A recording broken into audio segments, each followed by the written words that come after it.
감사합니다. 음, 오늘 9시에 제가 뭐 길게 하지 않겠습니다. 뭐 입문반이고, 그다음에 북한 선교위원회 소개, 또 역사와 소개에 관한 얘기니까, 여러분 제가 길게 예, 강의하지는 않고요. 다시 여러분이 분반으로 나누어서 우리 또 각 분단 조장을 중심으로 또 자기 소개도 해야 되고 또 서로 이제 통일에 관한 얘기도 나누어야 되고 하는 그런 일들이 그 뒤에 아마 또 있어야 될 것 같습니다. 여기 한 들어오셨는데 첫 시간이라서 사실 대면을 한다면은 한 사람 한 사람씩 서로 인사하고 내가 여기 들어온 이유가 무엇인지 한 번씩 좀 얘기하고 그러면 그게 은혜가 될 텐데 뭐 이건 소그룹에서 또 나눠질 일이라 저는 그것은 생략하고요. 다음번 전체 모임 때 그때 한번 여러분과 얼굴을 만나볼 수 있는 그런 시간을 갖도록 하지요. 오늘은 그 북한 선교위원회의 역사, 그 다음에 어떻게 시작이 되었고, 어떤 일을 하고 있고, 그 다음에 북한 선교위원회에서 앞으로의 사역은 어떤 사역을 해야 되는가, 이 부분에서 한번 살펴보도록 하지요. 제가 북한 선교위원회 사역을 하면서 저한테 늘 물어보는 게 있어요. 이게 진심으로 물어보는 건지 약간 비꼬아서 물어보는 건지는 모르겠는데 통일이 언제 되죠? 라는 거예요.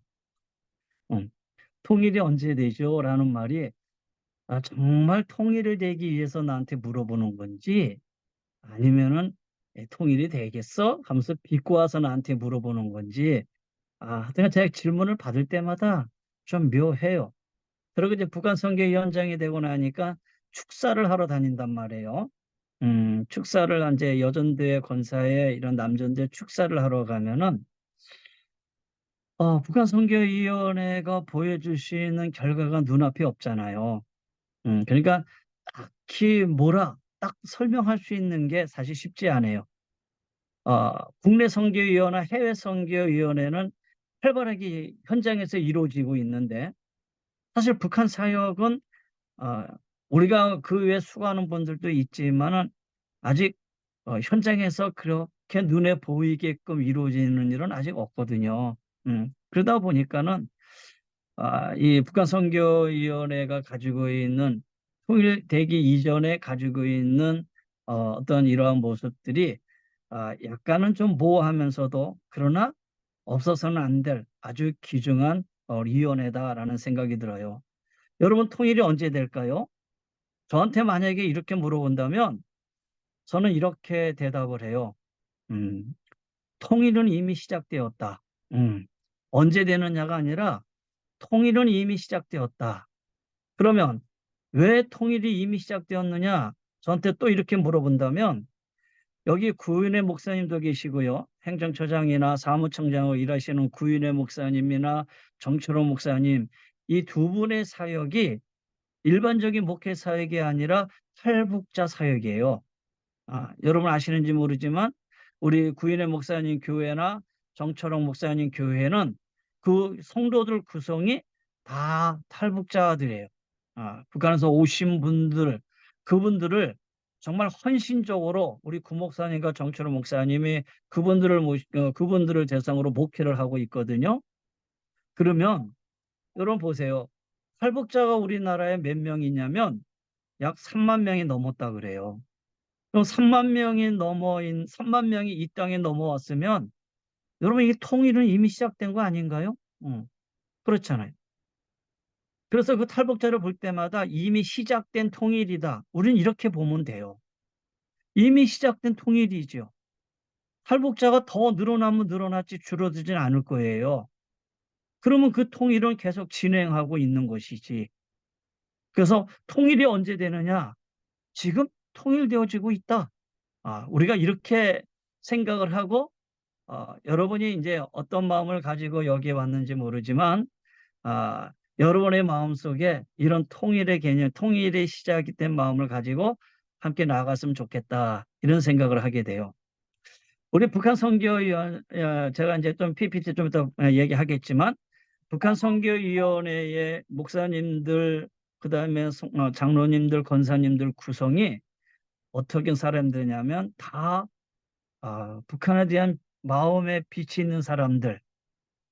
저 같은 경우도 저희 아버님이 황해도 옹진이시거든요. 황해도 옹진에서 올라마셨고 평생을 여기서 사시면서 그냥 저 황해도 눈앞에 보이는 그 황해도 한 번 못 간 곳을 가슴을 치면서 그렇게 기도하시다가 이제 돌아가신 지 한 4, 5년 되셨는데 이산 가족들의 그런 마음들을 가지고 있는 분들이 우리 북한 선교연에 많이 계셔요. 그런데 요즘 아까 제가 격려사에 말한 것처럼 통일하지 말자 그러면은 한 나라를 두 국가로 인정하자 그러면은 우리 저 동족이 누가 되는 거예요? 우리 할아버지가 외국 사람이 되는 거잖아요. 이거 참 이게 말이 되는 그런 얘기를 하고 있는지 참 안타까운 그런 마음을 갖게 돼요. 여러분 어떻든 간에 이 북한 사역에 여러분 동참한 거 참 감사하고 이제 시작되어지는 관점에서 오늘은 마음 편안하게 가지시고요. 앞으로 이제 정말 전문적인 교수님들이 이 입문적인 과정에서는 천천히 하겠지만 심화 과정에 들어가면 조금 더 이제 좀 무겁게 전문 과정에 들어가면은 아주 그때는 이런 줌 강의가 아니라 대면 강의로 만나서 디스커스하고 그다음에 교수님들이 나와서 강의하고 마지막 코스로는 저기 그들의 탈북자들의 그 탈북 노인 태국까지 탐방을 해야 모든 과정을 마치게끔 되어 있어요. 입문 과정 속에서 여러분 함께 시작하는 가운데 편한 마음으로 가졌으면 좋겠습니다.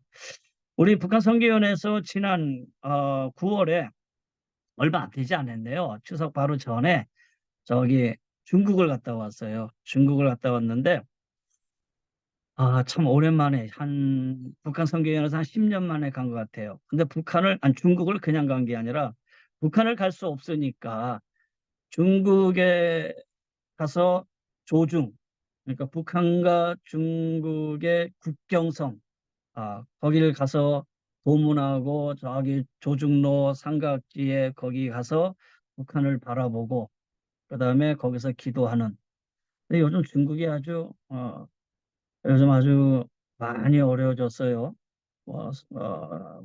현수막도 못 가져오게 만들고, 그 다음에 무슨 유인물도 못 가져오게 만들고, 현장에서 소리 내어서 찬송하거나 기도도 하지 못하게 하고, 이런 상황 속에서 우리 목사님들이 가셔서, 이번에 북한 땅은 들어가지 못했지만 그 경계선에서 북한을 바라볼 수 있는 기회를 가졌죠.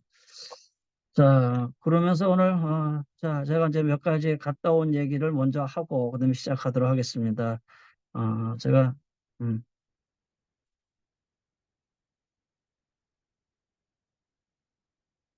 자, 음, 어, 뭐, 됐습니까? 화면이 다 나갔습니까? 보이는 목사님? 네, 잘 나옵니다, 목사님. 네네네, 예. 자, 통일선교 훈련은 제7기 인문과정입니다. 예. 기독교 대한 선교계 북한 선교위원회 역사의 비전에 관해서 살펴보려고 합니다. 이번에 중국의 목사님들이 어디를 갔냐면은, 저 백두산을 중심으로 해서 오른쪽에 보면 두만강이 되고 왼쪽이 되면 압록강이 되잖아요. 사실 10년 전에는 어딜 갔었냐면 이 서간도 쪽을 갔었어요. 서간도 쪽을 해서 쭉 돌아보고 압록 밑에 바라봤는데요. 요번에는 이쪽 서간도 쪽은 못 가고 이 동간도 쪽을 중심으로 해서 갔다 왔어요. 그래서 백두산을 중심으로 해서 영길로 가서 영길에서 백두산 보고 도문을 보고 그다음에 도문에서 쭉 내려와서 중국, 러시아, 북한 이렇게 삼각 국경선이 있는 그 용문각이라고 그러나 거기까지 이제 국경선을 타고 내려갔던 무산을 가려고 그랬는데 무산은 가지 못하고 경계가 하도 심해가지고 들어가지 못하고 그냥 그 입구에서 그냥 돌아가게 됐지요. 그래서 동간도 중심으로 해서 우리가 갔다 왔어요. 근데 먼저 이 영길에 갔을 때 여러분 우리 해외 선교위원회에서 우리 교단 해외 선교 제1호 해외 선교 제1호 교회가 어느 교회냐면은 저 용정에 있는 용정 성결교회입니다. 이게 용정 성결교회 모습인데 이 용정 성결교회가 10년 전에 갔을 때는 이 안에도 들어가서도 교회도 보고 했어요. 우리 성결교회예요. 근데 여러분 옆에 성결, 예배당, 교회 이렇게 써 있잖아요. 성결, 교회, 예배당 그거예요. 근데 이 교회가 저 꼭대기에 보면 십자가가 내려졌어요. 지금은 십자가도 없어요. 그 다음에 그 구석에 보면은 조선민족박물관 이렇게 있고요. 주변이 아주 그냥 잡초로 많이 있고 철조망에 이렇게 다 쳐져 있고 사실 이 앞에서 사진도 얼른 찍고 지나가야 되는 참 우리 교단의 용정성결교회 첫 번째 교회인데 이 교회가 이렇게 방치되어 있는 그런 안타까움을 보게 됐어요. 여러분 이 두 번째 이거는 우리 목사님들이 백두산 올라갔을 때예요. 여러분 이 백두산은 제가 직접 찍은 거예요. 어, 그 어떤 그 화보에서 가져온 게 아니라 그날 너무 하나님이 우리를 이쁘게 보셨는지 너무 하늘이 맑은 거예요. 너무 구름이 저 끝으로만 돼 있고 우리가 서 있는 백두산 천지 위에는 구름 한 점 없었어요. 많은 목사님들이 백두산에 물론 여행 삼아도 사람들은 가지만 북한 땅을 통해서 가지 못한 이 백두산을 중국에서는 장백산이라 그러잖아요. 근데 중국의 산, 장백산이라는 개념으로 올랐지만 우리는 여기서 백두산이죠. 지금은 우리가 여기 서 있는 쪽에서 저 동서쪽, 동서쪽에, 그러니까 동남쪽, 그쪽 지역이 바로 북한 땅입니다. 그 북한 땅을 바라보고 목사님들이 이렇게 서서 두 손을 높이 들고 음, 소리는 내지 못하고 그냥 속으로 기도하는 이런 기도의 모습이에요.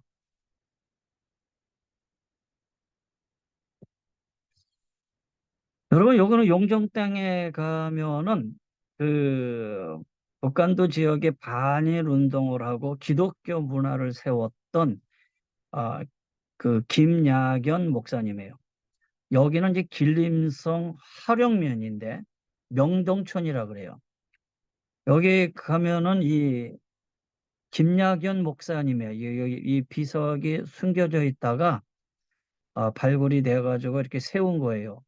근데 이 비석이 밑에 보면은 성경책이죠. 성경책 위에다가 이 비석을 이렇게 세워놨어요. 김야견 목사님. 이 김야견 목사님이 세운 교회가 이 명동교회예요. 명동교회.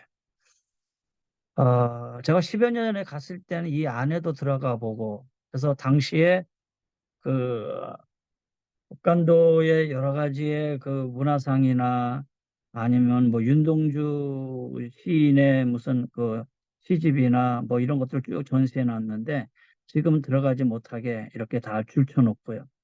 그렇게 한 것 중에 하나가 이게 이제 무너질 수 있다라고 그렇게 얘기해서 여기 이제 들어가지는 못했어요. 근데 그 옆에 가면은 윤동주 생가가 이렇게 있어요. 여러분, 제가 보면 게 사람들이 하나도 없지요. 사람들이 하나도 없는 걸 제가 이렇게 찍었어요. 왜냐하면 사람들이 왔다 갔다 하면 되어서 몇 시까지 오세요. 그러고 딱 출발하면 딱 비어 있는 그때 얼른 찍고 나오고 그랬거든요. 윤동주 생가입니다. 뭐 윤동주 시인은 여러분 제가 얘기하자면 뭐 누군지 잘 아니까 하늘과 바람과 별과 시 대표적인 시의 그런 시집을 썼던 그런 시인이죠. 뭐 설명하지는 않겠습니다. 그리고 그 옆에 가면요. 아까 그 김야견 목사님이 그 명동교회도 세웠죠. 더불어서 이게 명동학교입니다. 명동학교예요. 여기에 윤동주 시인도 여기 다녔고, 당시에 민족주의 맞아, 그 독립운동을 하던 많은 분들이 이 학교 출신들입니다.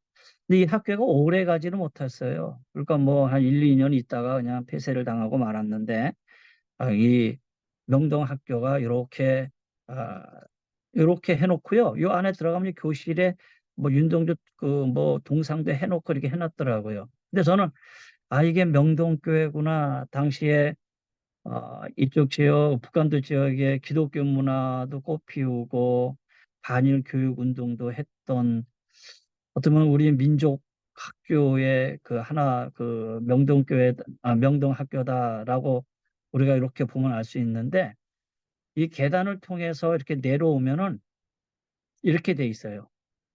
중국 공산당 명동총 지부위원회. 예. 이 명동학교가 지금은 중국 공산당 명동총 지부위원회 이렇게 돼 있다라는 거예요. 저는 이걸 찍으면서 참 마음이 아프다 이런 생각을 하게 됐죠. 동북공정을 우리가 볼 수가 있죠. 이런 것조차도 다 중국화 만들고 있는 중국의 공산당들의 모습이에요. 여러분 이 소나무가 뭔지 아십니까? 다 아시죠? 예, 일송정입니다. 물론 이제 우리나라 그 노래 일송정 뭐 푸른 소리 뭐 노래도 있지만은 이게 뭐 그때 당시 있었던 일송정은 아니에요. 그러나 이 지역에 요 일송정 이렇게 소나무를 이렇게 세워놓고 이게 송구자 이 일송정에 이게 그 소나무의 모습을 이렇게 세워놨어요.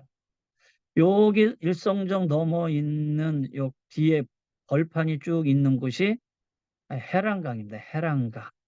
해랑강. 일송정하고 그 밑에 해랑강까지. 해랑강이 그렇게 넓지는 않는데요. 그 옛날에 우리 민족 독립운동을 해서 이곳에서 독립운동을 했던 많은 민족의 열사들을 다시 한번 기억해 보게 되는 그런 시간이기도 했어요. 자, 여기가 어디냐면은 이제 여러분 두만강 맨 끝 조중로 삼각지 국경선입니다. 여러분 여기가 이렇게 철도가 있잖아요. 이렇게 철도가 있는데 이 철도는 러시아와 그 다음에 이북 북한과 연결되는 이 철도입니다. 음. 그리고 이 앞쪽에 이렇게 길이 있잖아요. 이 길은 이제 중국 땅이죠. 그런데 중국 땅이 바로 여기서 끝났어요. 이 철도에서 끝났어요. 중국 땅이. 그러니까 중국 사람들이 볼 때는 참 안타깝지요. 이 두만강, 이 철도 있는 데서부터 약 4km만 나가면은 어디냐면 동해예요, 동해. 여기서 4km만 나가면 동해예요. 근데 중국이 이 태평양을 나가지 못했던 언통함이 바로 여기 있는 것이죠. 청일 전쟁 때에 아, 바로 러시아하고 청일 전쟁, 러시아하고 전쟁을 하면서 마지막 여기에 끊어져서 여기서 삼았던 국경이 바로 여기라고 그래요.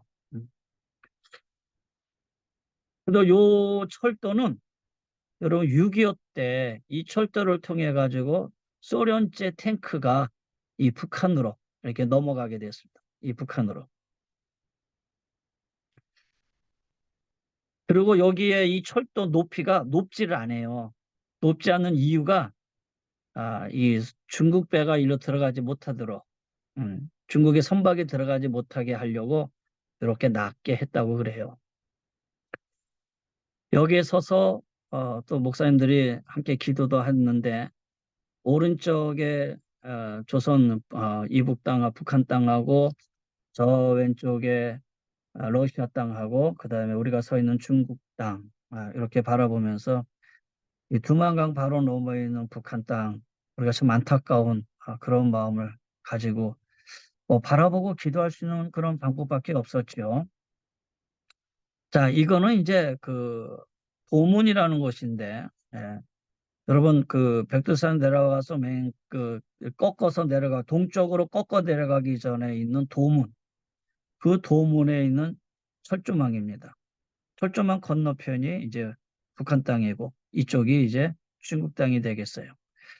근데 제가 왜 이걸 찍었냐면 중국하고 그 북한의 모든 그 경계선에 다 이렇게 철조망을 해놨어요.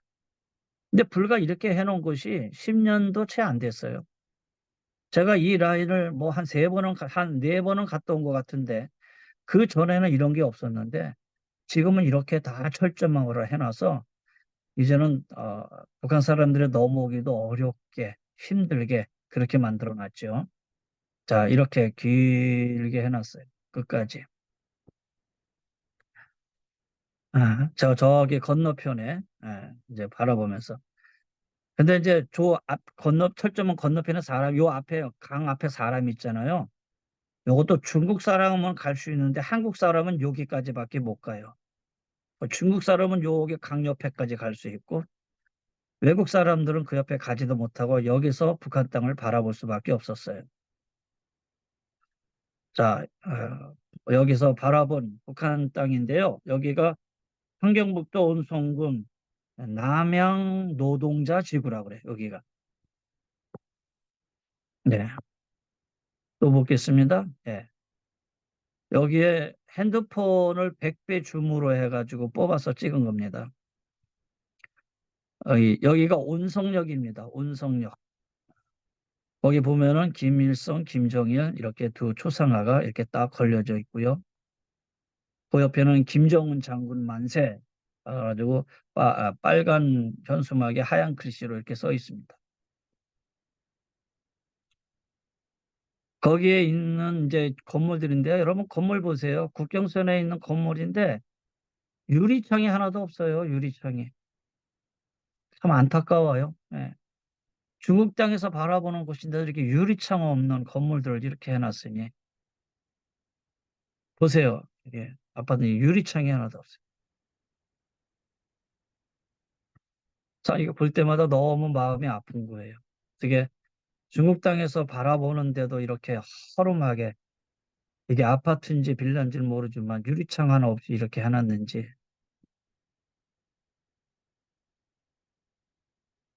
근데 그 가이드 말이 이 말에 의하면 이 안에 유리창도 없을 뿐더러 수도도 없대요.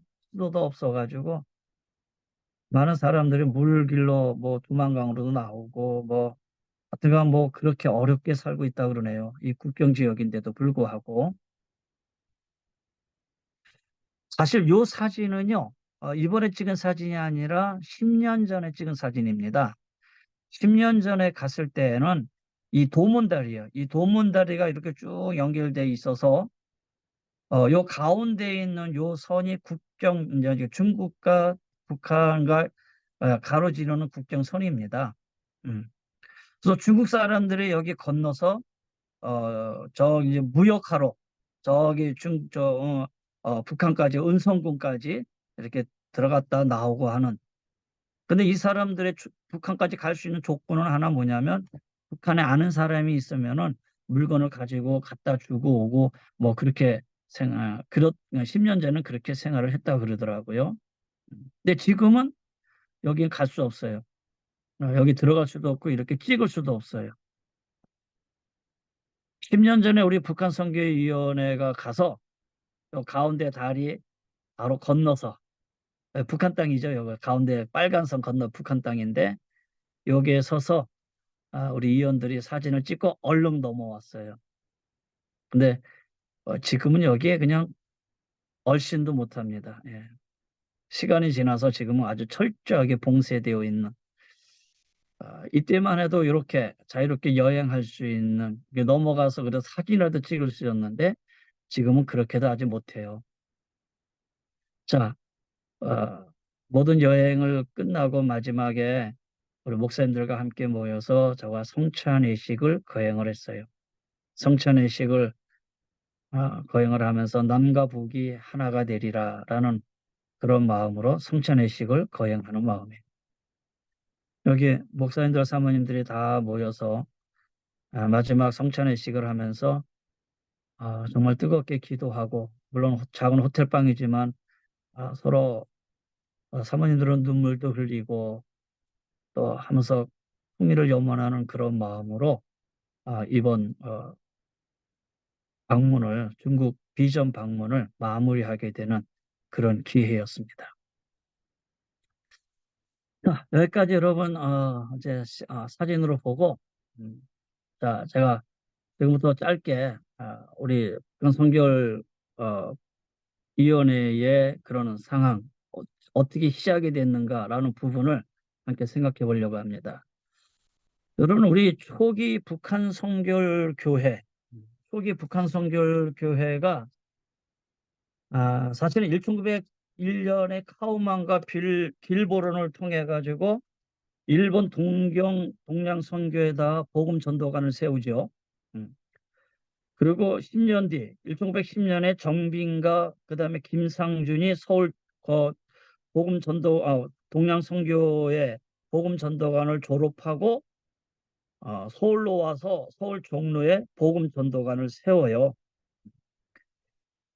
그리고 이제 1913년 아현교회에 우리 서울신학대학의 전신 성서학원이 만들어지게 되고요. 1920년에 가서 조선예수교 동양선교회 성결교회다라는 이름을 놓고 요 20년대서부터 우리 초기에 우리 성결교회가 본격적으로 구령 활동을 시작하게 됩니다. 그리고 이제 1930년대 들어서서는 소위 북한 지역뿐만 아니라 이 한반도 지역의 3대 교파, 아, 사실 저 북쪽에는 그 장로교, 남쪽에는 감리교, 언도도 아펜살로를 통해서 그렇게 나누어 선교했잖아요. 그래서 장로교와 감리교로 나누어져 있는 그 상황 속에서 우리 성결교회가 이제는 장로교, 감리교, 성결교 이렇게 해서 3대 교파로 30년대에 이제 자리매김을 하게 됩니다. 그러면 해방 전에 우리 북한 성결교회는 북한에 교회가 몇 개나 있을까? 북한의 성결교회를 우리가 조사해서 발굴해낸 교회가 발굴되기 전에는 그냥 어림잡아서 뭐 한 140개 이렇게 얘기했는데 우리가 서울신학대학 연구소를 통해 가지고 연구하고 발굴해낸 결과 북한의 성결교회가 82개, 이렇게 우리가 83개, 2개 내지 3개, 1개 정도가 좀 불분명한데 이렇게 북한에 우리 성결교회가 있었다라는 것을 이제 아, 찾아내게 됐어요. 그래서 우리 북한 선교위원회에서 이제 두 가지 책을 발간을 했습니다. 첫째는 해방 전 북한과 한국 선교교회, 그래서 북한 선교계 복원 사업을 위한 북한교회 기초자료편 해가지고 서울신학대 기독교 연구소에 의뢰해서 해방 전 북한교회 82개의 선교교회가 이렇게 분포되어 있다라고 아주 기초적인 그런 자료를 만들었어요. 이 자료를 토대로 해서 이때 연구에 함께 했던 그 이한복 교수가 지난번에 북한 선교를 교회사 해가지고 이제는 자세하게 하나하나의 교회에 관해서 조사하고 연구해서 북한 선교를 교회사를 이번에 만들었어요. 대한기독교서회 이름으로 나와서 타교단에서도 이게 한 교단의 교회의 역사를 기독교서에서 해줬네. 아주 부러워하는 그런 책입니다. 여러분 수료할 때에 북한 선교교회에서 한 권 정도는 여러분에게 다 나눠드리도록 하겠습니다. 그래서 열심히 공부하셔서 북한 선교교회에서 한 권씩 다 받으시고요. 이 82개 교회를 이제 앞으로 얘기하겠지만 조사로 끝나지 않고 이거를 어, 교회들마다 하나씩 하나씩 연결을 시켜줘서 통일 이후에 우리 교단이 북한에다가 교회를 세우자. 그런 재건 운동을 지금 하고 있습니다. 진행 중에 있어요. 이제 다음 달 제14차 협약식을 하는데 이때가 약 75개까지 이제 협약이 맞춰요. 그러니까 불과 한 5개밖에 안 남았어요. 혹시 여러분 교회에 목사님한테만 물어보세요. 목사님, 우리 교회도 통일되고 나면은 북한에다가 교회 하나 세우는 그런 협약을 했나요? 한번 물어보셔서 만약에 아직도 하지 못했다 그러면은 여러분 한 5개밖에 안 남았어요.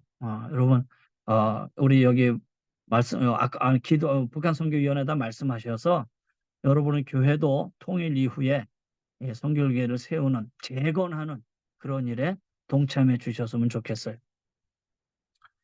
북한 선교위원회 역사입니다. 사실 북한 선교위원회 시작은 정진교 목사님이죠. 정진교 목사님이 신촌교회 목사님이죠. 이 정진교 목사님이 1993년에 한국기독교청년합회 남북협력위원회를 시작을 합니다. 그러니까 이건 초교파입니다. 초교파. 근데 그 초교파 남북협력위원회에 우리 성결교회 정진교 목사님이 위원장으로 시작이 됐다는 데 의의가 있어요.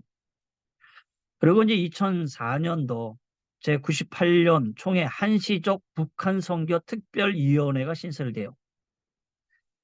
이 청원을 했는데 이 청원을 받아들여서 북한 선교 특별위원회, 여기에 지금은 선교위원회 하는데 그 당시에는 특별위원회로 조직이 돼요. 이 특별위원회라는 거는 말 그대로 어느 한 시 동안만 세워진 특별위원회라는 거예요. 그래서 1년마다 총회의 결의를 받아야 돼요. 매년. 그러나 어떤 건 2004년도에 북한선교특별위원회로 우리가 교단에서 만들어줘서 이제 교단 차원의 다양한 정책 수립을 실행하게 되었어요. 그리고 2006년에 와서 북한선교위원회 후원이사회 창립총회를 했는데 창립총회만 해놓고 후속 조치가 없이 그냥 종료되어 버렸어요. 이게 좀 아쉬운데 그냥 후속 조치 없이 그냥 후원이사회만 창립총회를 해놓고 그냥 그냥 무의무의 그냥 끝내버리고 말았어요. 그리고 이어서 북한선교특별위원회 승인조차도 불허가 됐어요. 2008년도에. 마치 그 1943년도죠. 해방되기 이전에 우리 성결교회가 다 해체되어지는 그런 아픔이 있었잖아요. 음. 마찬가지로 북한선교특별위원회가 시작이 됐다가 이렇게 2008년도에 승인 연장이 불허가 돼서 그냥 특별위원회 승인도 얻지 못했어요. 그렇다고 해서 해체됐느냐? 그렇진 않아요. 교단에서 인정은 안 해줬지만 우리 목사님들, 장로님들이 그냥 따로 모여서 북한선교위원회를 계속 해왔어요. 사역을 계속 해왔어요. 계속 사역을 해오던 가정 중에서 2021년 115년 차, 지금부터 3년 전입니다. 총회 북한선교위원회에서 항전위원회로 승인을 받습니다. 항전위원이라는 거는 이제는 특별선교위원회가 아니에요. 우리 교단에 영원히 존재하는, 영원히 있는 그런 북한선교위원회로 승인이 된 거예요. 그러니까 매년 이제는 뭐 승인 연장할 필요도 없이 여기에 우리 그 원장님이신 최진성 목사님이나 아니면 그때 함께했던 우리 구윤회 목사님, 정철홍 목사님, 우리 북한선교위원회 모든 목사님들이 2021년도 이 총회에서 항전위원회 승인 받을 때 우리 너무 감격했어요. 너무 감격했어요. 이 항전위원회 승인을 받기 위해서는 그냥 받는 게 아니라 그 과정이 아주 복잡해요.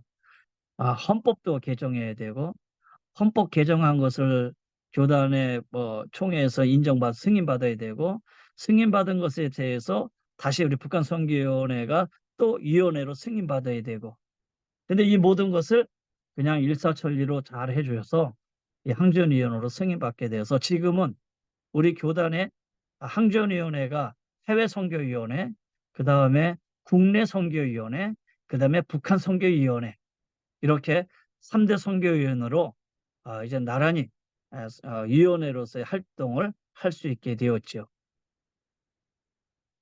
역대 위원장입니다. 우리 오늘 은평교회 우리 성도님들 계시죠?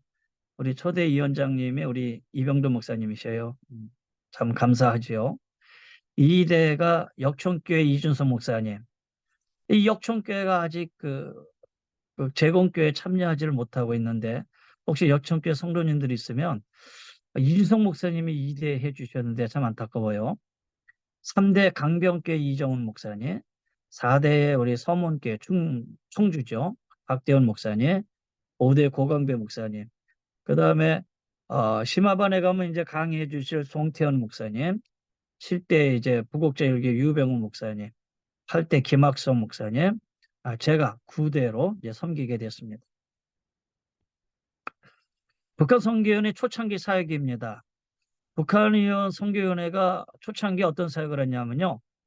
북한의 양강도 해산 지역에 북한 주민 돕기 물품을 전달했어요. 어, 여기에 그 사진이 좀 있어야 되는데 제가 사진을 구하지 못했어요. 근데 자료는 다 있습니다. 양강도 해산 지역에 북한 주민 돕기 물품을 전달한 것은 우리가 직접 가지 못하니까 이게 조선족 선교사님들을 통해 가지고 북한에다가 물품을 전달하는 그런 사역을 했고요. 그다음에 조중 접경지대 땅 밟기 기도 및 성교비 의약품 전달. 우리 10년 전에 한번 갔다 왔다 그랬잖아요. 그때는 두만강에서 압록강까지 그 긴 조중 접경지대를 방문을 했거든요. 그때에 만났던 그 선교사님들 계셔요. 되게 다 그 조성적 선교사님들인데, 왜냐면 그분들이 북한을 이렇게 들어갔다 왔다 할 수 있는 분들이라서 조성적 선교사님들을 통해서 선교비 전달하고 의약품 전달하고 이런 일을 했어요. 그리고 연평도 포격 사건 직후에 연평도 해병대 방문 및 지원금 전달도 했고요. 여긴 기록이 안 됐지만 하나원 방문을 해서 하나원의 그 탈북한 많은 분들과 함께 또 그분들과 함께 위로하고 그분들과 함께 또 돕는 그런 일들도 우리가 사역을 했고요. 초창기 이후에 와서 그러니까 한 2000년대서부터 2000년 지나서부터의 사역입니다. 북한 선교대회를 진행을 했는데 이게 2회째예요. 2회째 북한 선교대회가 지금까지는 한 20회까지 실행이 돼서 왔죠. 지난번에 은샘교회에서 아마 그 북한 선교대회도 아마 했을 거예요. 그죠? 그래서 20회까지 현재 실행하고 있습니다. 이 북한 선교대회를 각 지역의 교회마다 하면서 성도님들에게 통일에 대한 의미를 깨우쳐주고 북한을 위해서 기도하자는 그런 운동을 꾸준히 지금까지 해오고 있는 거예요. 20회 교회라는 것은 20개 교회를 다 우리가 돌아가면서 이렇게 선교대회를 했다는 얘기죠. 그 다음에 통일포럼하고 통일기도회입니다. 통일포럼이 약 한 5회, 6회까지 진행이 되다가 사실 지금은 이제 통일포럼이 중단되어 있는 상태인데 통일포럼을 아주 활발하게 이렇게 진행했던 그런 모습입니다. 여기 그때 사회를 우리 구인의 목사님이 5회 때 사회를 보시고 제가 패널로 참석해서 이렇게 앉아 있는 그런 모습입니다. 통일기도회는 매번 6.25가 돌아오면은 이제 교단에서 통일기도회를 이제 그 통일주의를 정해서 그때 우리가 통일기도회를 이제 하게 되는 그런 사역을 지금도 계속 이루어지고 있습니다. 또 하나의 사역은 상호협력 협약입니다. 통일연구소, OMS 선교사, 기독교 신학연구소, 그 다음에 요즘 한통협이라고 한국통일협의회인데 여기에 우리 선교위원회 부위원장이신 이상택 목사님이 여기에 이제 사무총장으로 있으면서 교단별 협력 그 사역 일을 지금 진행하고 있습니다. 이 사진은 이제 OMS 선교회하고 함께 모여서 서로 이렇게 대화를 하면서 통일을 위해서 준비하는 그런 모습, 그런 포럼의 시간이었죠. 네. 계속해서 초창기 이후 사역인데요. 지금 하고 있는 가장 큰 사역 중에 하나가 해방전 북한 선교회 82개 학인 및 북한교회 세우기 자매 결연입니다. 제가 시작할 때 말씀드렸죠. 북한 선교회 82개를 지금 확인을 하고 북한교회 세우기 운동을 지금부터 준비하는 거예요. 그러면서 자매 결혼을 현재 맺고 있어요. 그래서 82개 교회, 지금 여기 남한에 있는 82개 교회가 한 교회씩 맡아서 통일될 때까지 그 교회를 위해서 기도하고 그 다음에 교회 세우기 자금도 개 교회가 준비해 가고 그러고 있다 통일되고 난 이후에 교회를 세우는 일에 우리가 함께 하자. 근데요, 이 통일이 되고 나면은 우리가 북한 선교회 그 교회다 우리가 세우겠다 해서 사실 세울 수 있는 건 쉽지 않아요. 그런데 준비되어 있는 교단이 먼저 선입점을 가질 수 있는 거예요. 그렇기 때문에 우리 교단이 이런 부분 속에서 미리 준비하자. 그런 준비하는 면에서는 우리 교단이 지금 대단히 앞서가고 있어요. 감사한 일이죠. 여러분 이 사역에 여러분 적극적으로 동참해 주시고 여러분의 교회에서도 이 사역에 많은 분들에게 말씀하셔서 우리 기도하고 준비하는데 함께 해 주시길 바랍니다. 또 하나의 사역은 서울신학대학에 입학하는 대학원에 입학하는 탈북 신학생을 장학금을 지원하는 그런 MOU를 체결을 했어요. 서울신학대학하고 OMS하고 우리 북한선교위원회하고 MOU를 체결했는데 어떤 MOU냐면 서울신학대학원에 우리 탈북민 중에서 공부하겠다라고 입학을 하면 서울신학대학교하고 OMS에서 50% 해서 장학금 전액을 지원해 주고요. 우리 북한선교위원회에서는 생활비 일부를 지원해 주는 이 사역입니다. 그래서 지금도 이 사역을 진행하고 있습니다. 서울신학대학원에 지금 탈북민으로서 공부하고 있는 분들이 계셔요. 그래서 이분들을 지금 OMS하고 학교에서 장학금 지원해 주고 있고요. 저희 선교위원회에서도 생활비를 지원해 주고 있습니다. 신학대학원뿐만 아니라 신학대학교 탈북민 학부생에게도 생활비 일부를 매달 지원하고 있죠. 현재는 그 신학대학교 학부생 중에 신학과 3학년도 있고요. 실용학과 3학년도 있고요.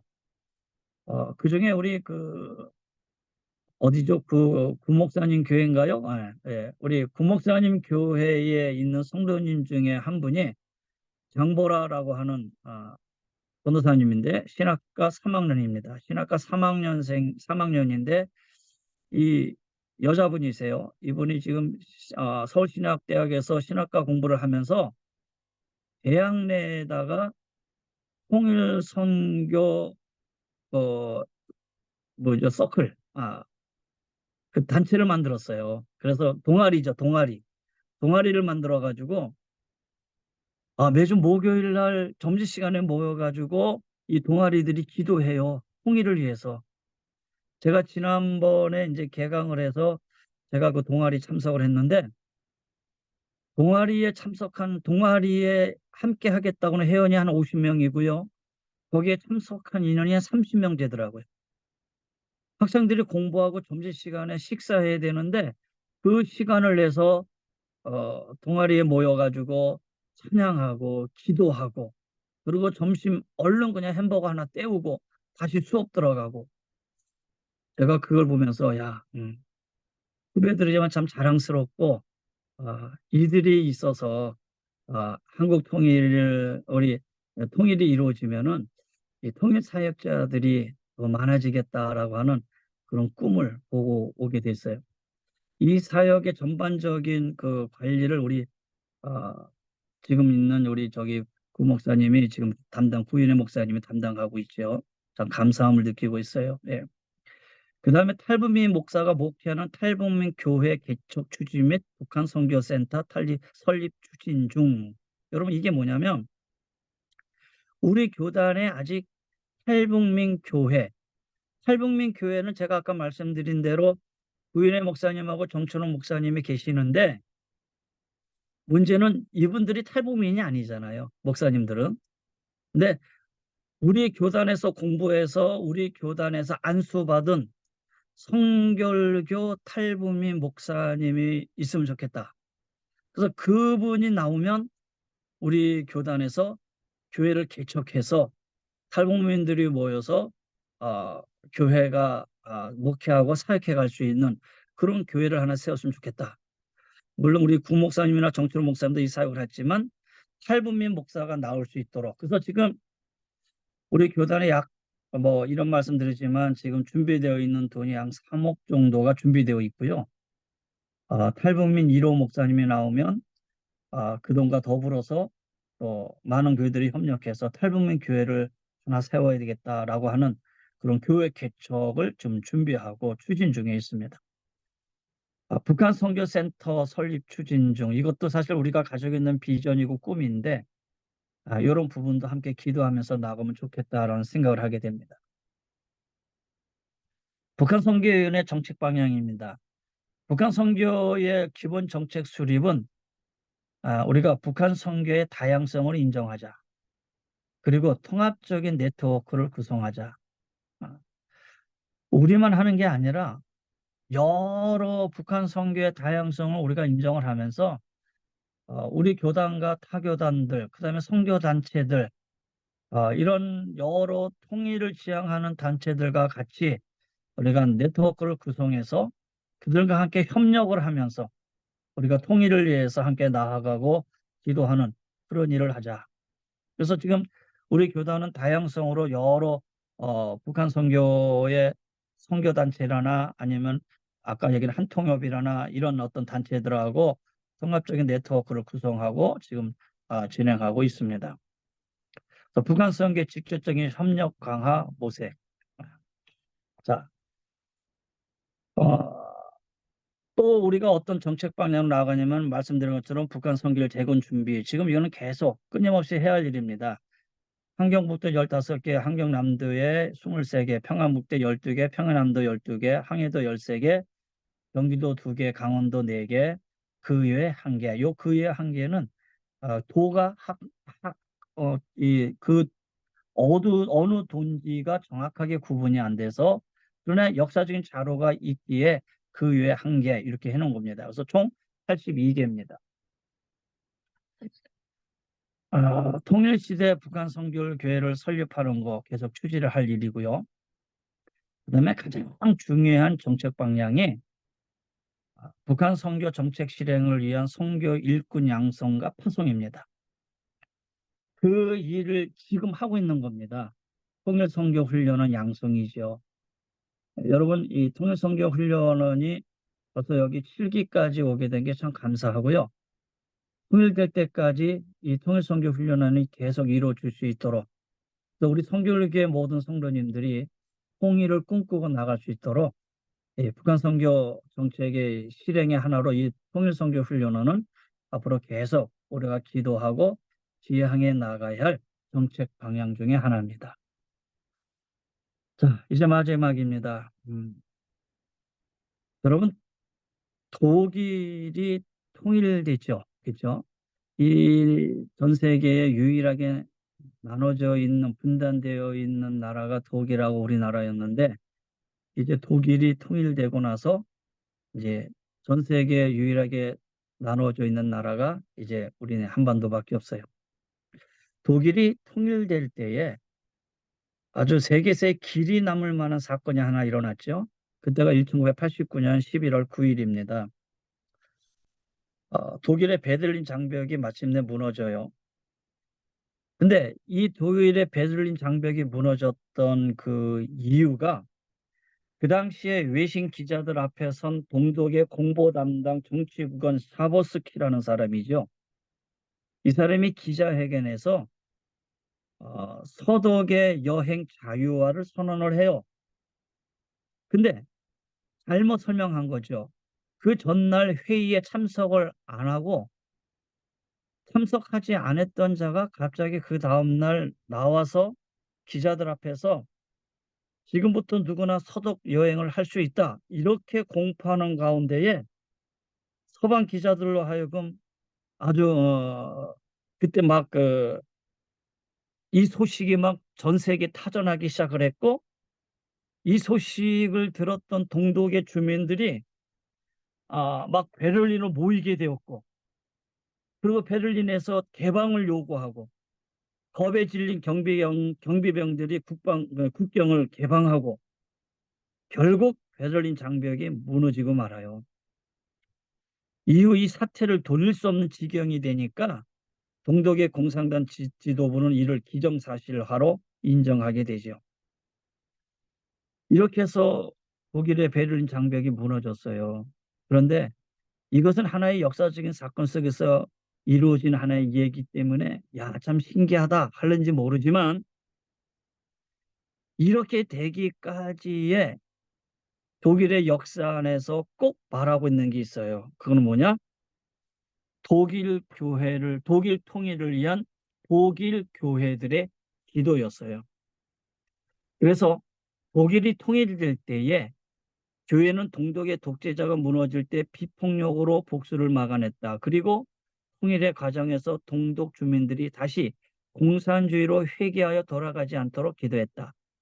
이를 위해 무신론자들과 대화하면서 비기독교인들에게 신을 말하지 않으면서 신을 설명했다. 즉 삶으로 하나님을 보여주었으며 무신론자들과 사회주의자들, 기독교적인 사랑과 섬김으로 포용했다. 통일되기 위해서 기도했을 뿐만 아니라 통일이 이루어졌을 때 그 독일 교회가 그 통일에 얼마나 헌신했는지를 단편적으로 보여주고 있는 그런 내용이지요. 여러분, 우리 기도해야 됩니다. 여러분 교회에 통일을 위해서 기도 제목을 할 때마다 꼭 하나씩 놓고 우리 교회도 통일을 위해서 기도합시다 해서 이 통일 기도 운동을 여러분 함께 벌이시기를 바랍니다. 그래서 한국교회 통일을 위해서 기도하라 이 말 한마디로 제가 오늘 모든 강의를 마무리하려고 합니다. 여러분, 오늘은 무슨 학적인 얘기가 아니라 여러분이 앞으로 이제 인문과정을 공부해야 되고 교수님들을 통해서 공부하고 또 인문과정이 끝나고 심화과정을 통해서 계속적으로 공부할 때에 우리가 왜 공부해야 되는지 그리고 우리의 아이덴티티가 어디에 있는지 그 부분에 관해서 우리가 분명해야 하기에 오늘 첫 시간에 아마 사무총장님이 저에게 이 강의를 주셨고 우리 기독교 대한선교회의 우리 북한선교위원회에서 역사와 또 앞으로의 정책을 위해서 이렇게 준비하고 있다. 여러분 꼭 한번 이 시간에 한번 같이 공유하시고 또 이 부분에 함께 기도하시고 또 함께 공유하는 가운데 여러분 앞으로 공부해 나가는 데 있어서 내가 공부해야 되는 이유가 어디 있는지 그 부분을 분명히 하고 이 홍선원 우리 첫 입문서부터 시작할 수 있는 우리 모든 우리 성도님들, 우리 전사님들, 목사님들 꼭 될 수 있기를 간절히 소원합니다.